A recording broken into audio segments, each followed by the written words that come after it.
आज हम महर्षि दयानंद कृत ऋग्वेद भाष्य भूमिका के अंतर्गत वेदोक्त धर्म विषय में एक मंत्र के ऊपर विचार करेंगे। मंत्र है अग्ने व्रतपते व्रतम चरिष्यामि तच्चकेयम तन्मे राध्यताम इदम अहमनृतात् सत्यमुपैमि।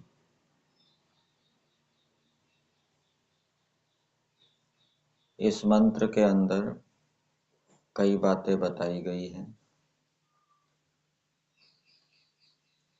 एक तो व्यक्ति को धर्म आचरण करने से पहले प्रतिज्ञा लेनी चाहिए, संकल्प करना चाहिए। जब धर्म आचरण करने से पहले प्रतिज्ञा ली जाती है अथवा संकल्प किया जाता है तो धर्म आचरण में सुविधा होती है, सरलता होती है, कठिनाई नहीं होती। यदि बिना संकल्प लिए, बिना प्रतिज्ञा लिए धर्म आचरण करेंगे तो उससे धर्म आचरण करने में कठिनाई होगी, कठिनता होगी। और संकल्प लेने से पहले भी उस धर्म आचरण में श्रद्धा को उत्पन्न करना चाहिए, तीव्र इच्छा को उत्पन्न करना चाहिए। यदि धर्म आचरण का संकल्प लेने से पहले उस आचरण को करने की तीव्र इच्छा नहीं है तो भी व्यक्ति धर्म आचरण कठिनाई से करेगा, उसको कठिनता आएगी, बाधा आएगी। इसलिए धर्म आचरण के महत्व को जानकर, उसके लाभों को बार बार पढ़कर धर्म आचरण में तीव्र इच्छा उत्पन्न करनी चाहिए। तीव्र इच्छा उत्पन्न करने के बाद धर्म आचरण करने का संकल्प लेना चाहिए।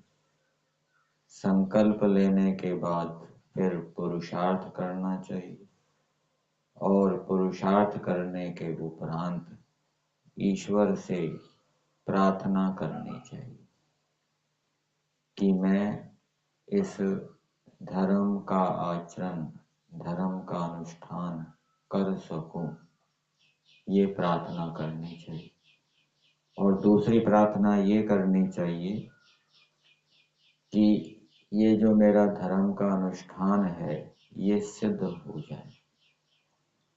जैसे उदाहरण के लिए किसी ने सवेरे 4 बजे उठने का विचार किया कि मैं सवेरे 4 बजे उठूंगा, तो 4 बजे उठने का नियम बनाने से पहले उस व्यक्ति को 4 बजे उठने से क्या क्या लाभ होते हैं उन लाभों को जानना चाहिए।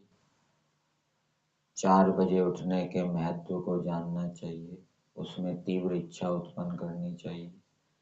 उसके बाद फिर 4 बजे उठने का संकल्प लेना चाहिए और संकल्प लेने के बाद फिर एक प्रार्थना ये करनी चाहिए कि हे परमेश्वर, ये जो मैंने 4 बजे उठने का संकल्प लिया है ये चलता रहे, प्रतिदिन मैं 4 बजे उठता रहूं, इस 4 बजे उठने को मैं कर सकूं।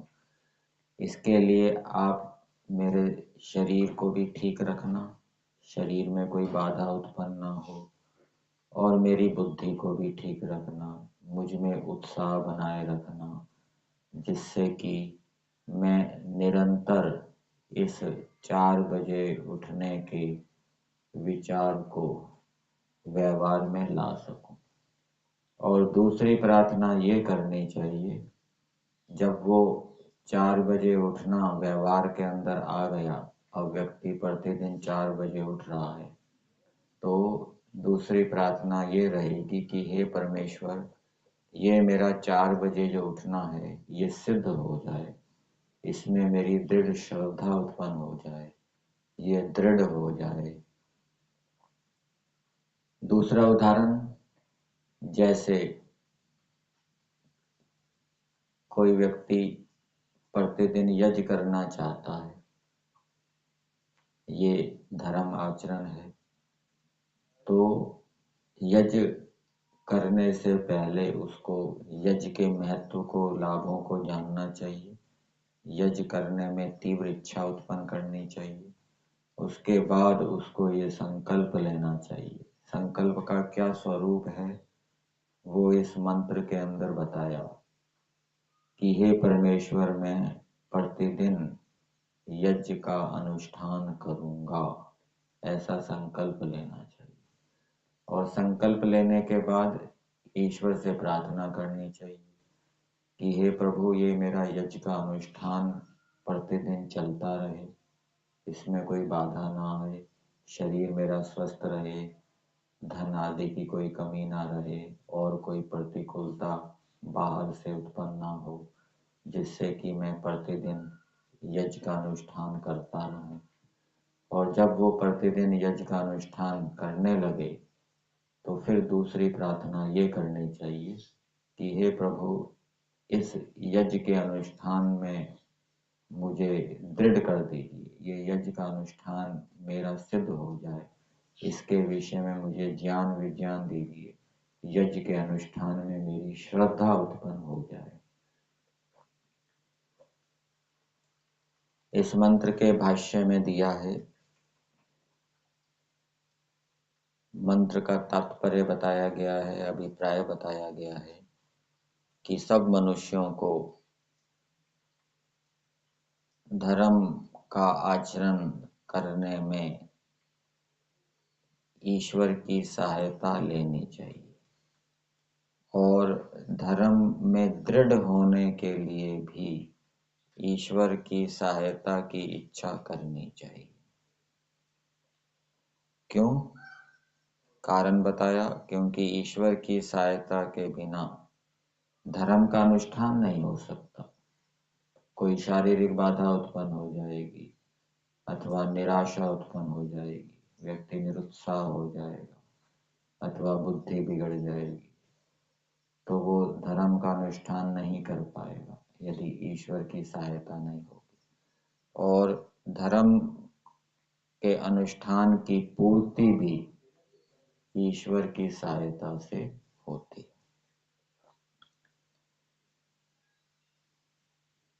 अग्ने व्रत पते व्रतम चरिष्यामि।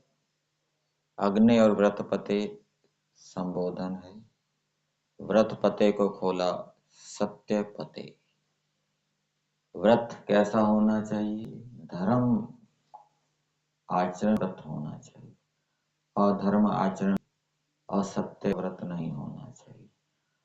परमेश्वर व्रत पते है, सत्य पते है, अर्थात जो धर्म आचरण है उसकी रक्षा करने वाले हैं। जो धर्म आचरण करने का संकल्प लेता है उसके संकल्प की रक्षा करने वाले।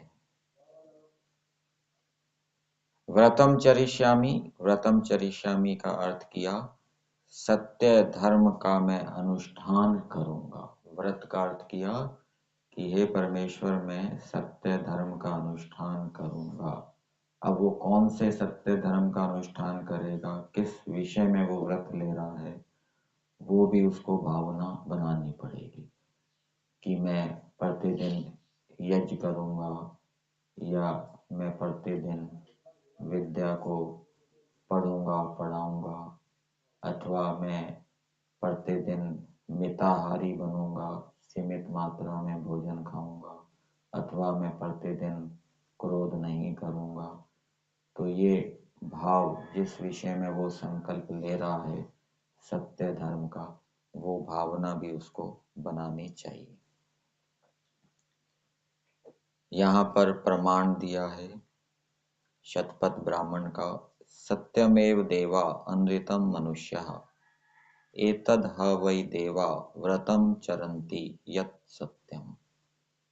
सत्य ही देव हैं और अनृत झूठ मनुष्य है। सत्य ही देव है, जैसे अन्न ही प्राण है। अन्न ही प्राण है क्यों?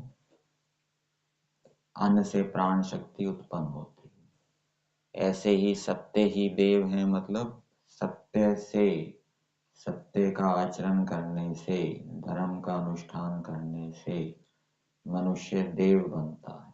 धर्म का अनुष्ठान देव बनने का कारण है, इसलिए कारण और कार्य को एक रूप में ले लिया। अनृतम मनुष्य, अनृतम को मनुष्य का विशेषण बना दिया। यहाँ पर भी वही नियम लगेगा। झूठ का आचरण करने से, अधर्म का आचरण करने से, असत्य का आचरण करने से व्यक्ति मनुष्य बनता है, देव नहीं बनता। एतद् ह वै देवा व्रतम चरन्ति यत् सत्यम। जो देव होते हैं वो, उनका धर्म आचरण करने का संकल्प होता है। उनका व्रत धर्म आचरण संबंधी होता है। उनका व्रत सत्य से संबंधी होता है, सत्य आचरण संबंधी होता है, असत्य आचरण संबंधी नहीं होता। फिर आगे दिया, सत्य आचरण से व्यक्ति देव होते हैं, असत्य आचरण से व्यक्ति मनुष्य होते हैं। अतः इसलिए सत्य आचरण को ही धर्म कहते हैं। फिर प्रार्थना की है ईश्वर से, तत्शकेयम। जिस प्रकार से मैं सत्य आचरण का अथवा धर्म का व्यवहार कर सकूं, उसमें समर्थ हो जाऊं, वैसा आप मुझे कीजिए। तन्मय राध्यताम, और उस मेरे सत्य के अनुष्ठान को, धर्म के अनुष्ठान को आप अपनी कृपा से सिद्ध कीजिए। और वो व्रत कौन सा है? इदम अहम अमृतात् सत्यम उपैमि।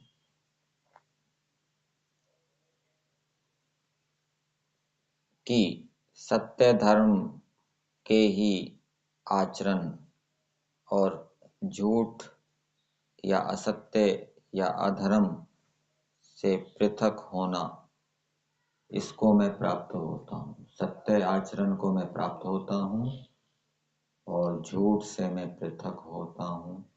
ये व्रत है। तो इस व्रत का आचरण करने का संकल्प लेना चाहिए। संकल्प का क्या स्वरूप है? मैं व्रत का आचरण अनुष्ठान करूंगा, अवश्य करूंगा, अवश्य करूंगा। ये संकल्प का स्वरूप मंत्र के अंदर बताया। और व्रत का क्या स्वरूप है वो भी बताया। व्रत धर्म आचरण होना चाहिए, अव्रत अधर्म आचरण नहीं होना चाहिए। फिर आगे दिया है, इस धर्म का अनुष्ठान मनुष्य को ईश्वर की प्रार्थना से और अपने पुरुषार्थ से करना चाहिए। जो पुरुषार्थी नहीं है उस पर ईश्वर कृपा नहीं करता। उदाहरण दिया है, जैसे आंख वाले व्यक्ति को दिखाते हैं, अंधे व्यक्ति को नहीं दिखाते। इसी प्रकार से जो धर्म करना चाहता है और चाहना के साथ साथ पुरुषार्थ भी करता है और ईश्वर की सहायता की इच्छा भी करता है, अर्थात ईश्वर से प्रार्थना भी करता है, तो उसके ऊपर ईश्वर क्या है? कृपा करते हैं, उसकी सहायता देते हैं, दूसरे के प्रति नहीं। फिर आगे दिया है, परमात्मा ने जीवात्मा को धर्म का आचरण सिद्ध करने के लिए साधन दिए हैं और उनको उपयोग करने का सामर्थ्य भी दिया है।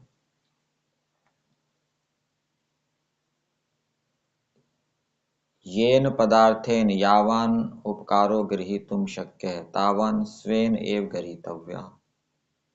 जिस पदार्थ से जितना उपकार ग्रहण किया जा सकता है उतना अपने पुरुषार्थ से ग्रहण करना चाहिए। तदुपरि उसके बाद अपना पुरुषार्थ का पूरा प्रयोग कर दिया उस पदार्थ से उपकार ग्रहण करने के लिए, फिर उसके बाद ईश्वर के अनुग्रह की इच्छा करनी चाहिए।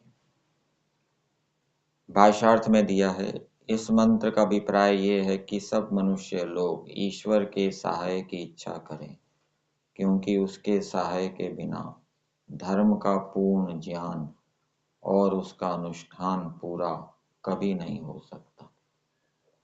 तो धर्म को पूरा जानने के लिए धर्म के विषय में कोई संशय ना रहे, लेश मात्र भी संशय ना रहे, सब संशय दूर हो जाए, बिल्कुल स्पष्ट ज्ञान हो जाए, ये धर्म का पूर्ण ज्ञान है।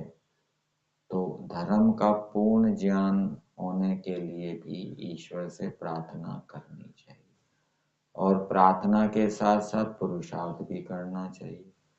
धर्म का पूर्ण ज्ञान होने के लिए धर्म शास्त्रों का स्वाध्याय करना चाहिए, चिंतन मनन करना चाहिए, निधिध्यासन करना चाहिए। और निधिध्यासन करने के उपरांत भी यदि निर्णय नहीं हो रहा, संशय बना हुआ है, फिर विद्वानों की सहायता लेनी चाहिए और ईश्वर की भी सहायता लेनी चाहिए। तो उससे फिर क्या है, वो संशय दूर हो जाएंगे और धर्म का पूर्ण ज्ञान हो जाएगा, धर्म का निर्णय हो जाएगा और उसका अनुष्ठान भी पूरा ईश्वर की सहायता से होता है। धर्म का अनुष्ठान पूरा मतलब धर्म में दृढ़ हो जाए, नियमित रूप से धर्म का आचरण करे, कभी धर्म किया कभी नहीं किया, तो ये धर्म को पूरा नहीं किया। धर्म तो प्रतिदिन करना चाहिए, तो वो पूरा कब होगा, वो ईश्वर की सहायता से ही होगा।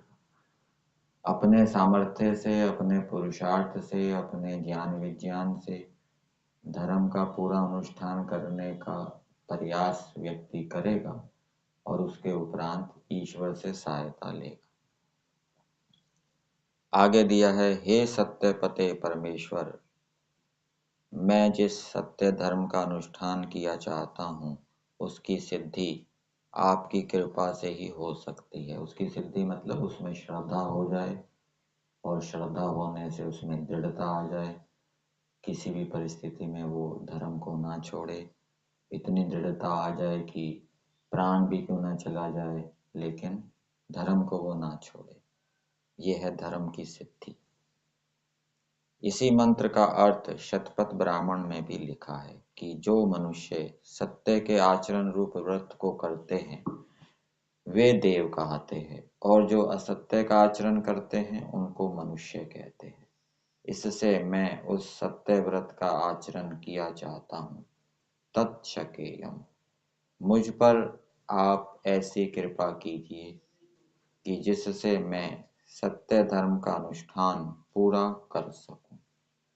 तन्मयराध्यताम, उस अनुष्ठान की सिद्धि करने वाले एक आप ही हो। सत्य धर्म का अनुष्ठान पूरा कर सकूं मतलब प्रतिदिन में करता रहूं और उसकी सिद्धि हो जाए मतलब उसमें दृढ़ता आ जाए, श्रद्धा उत्पन्न हो जाए। तो ये कार्य परमेश्वर ही करने वाले हैं। सो कृपा से सत्य रूप धर्म के अनुष्ठान को सदा के लिए सिद्ध कीजिए। सो यह व्रत है कि जिसको मैं निश्चय से चाहता हूँ, उन सब असत्य कामों से छूट के सत्य के आचरण करने में सदा दृढ़ रहूं। ये है सिद्धि, सदा दृढ़ रहूं, कितनी भी कठिनाई क्यों ना हो जाए लेकिन छोड़ू ना, हर समय हर दिन। ये धर्म की सिद्धि है, सत्य की सिद्धि। परंतु मनुष्य को यह करना उचित है कि ईश्वर ने मनुष्यों में जितना सामर्थ्य रखा है उतना पुरुषार्थ अवश्य करे।